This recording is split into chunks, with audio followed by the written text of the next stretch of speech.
অন্তর্বর্তী সরকার আজ সোমবার আগামী অর্থবছরের জাতীয় বাজেট ঘোষণা করতে যাচ্ছে।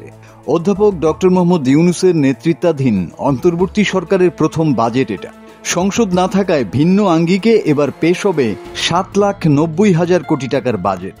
এবারের বাজেটে বাংলাদেশে বাণিজ্যিক যানবাহনের রেজিস্ট্রেশনের সময় যে অগ্রিম কর দিতে হয় সেটি এবার 88% পর্যন্ত বাড়তে চলেছে। ফলে বাড়বে পরিবহন ব্যয়। বর্তমানে 13 ধরনের মোটরযানে 4,000 থেকে 37,500 টাকা পর্যন্ত অগ্রিম কর দিতে হয়। নতুন হারে এই কর হতে পারে 7,000 থেকে 50,000 টাকা পর্যন্ত। জাতীয় রাজস্ব বোর্ড এনবিআর এর সূত্রে জানা গেছে, শিগগিরই এই হার কার্যকর হতে পারে। এতে পরিবহন ব্যয় বেড়ে যাবে বলে আশঙ্কা করছেন পরিবহন সংশ্লিষ্টরা।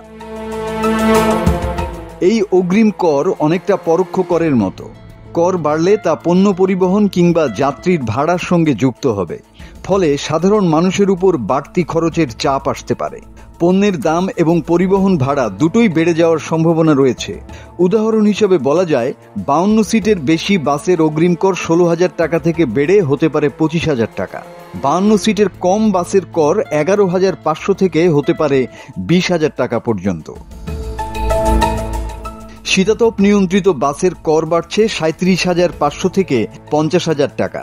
ডাবল ডেকার, এসি মিনিবাস এবং কোস্টারের কর হতে পারে 23,000 টাকা। নন এসি মিনিবাসের কর বাড়তে পারে 6,500 থেকে 12,000 টাকা পর্যন্ত।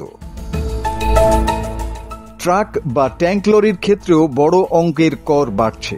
5 টনের বেশি ট্রাকের কর 16,000 থেকে বাড়বে 30,000 টাকা পর্যন্ত। আর 1.5 টন থেকে 5 টনের নিচে ট্রাকের কর হবে 15,000 টাকা।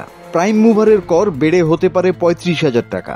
আর 1.5 টনের নিচে যেসব যানবাহন আছে তাদের কর 4,000 থেকে বেড়ে হতে পারে 7,000 টাকা। এই কর বৃদ্ধির ফলে পরিবহন খাতে একটি বড় চাপ তৈরি হতে পারে। সরকার রাজস্ব বাড়াতে চাইছে ঠিকই, তবে সাধারণ মানুষ ও ব্যবসায়ীদের উপর এর প্রভাব কি হবে তা নিয়েও প্রশ্ন উঠেছে। মাসুদ হাসান, বাংলা টিভি।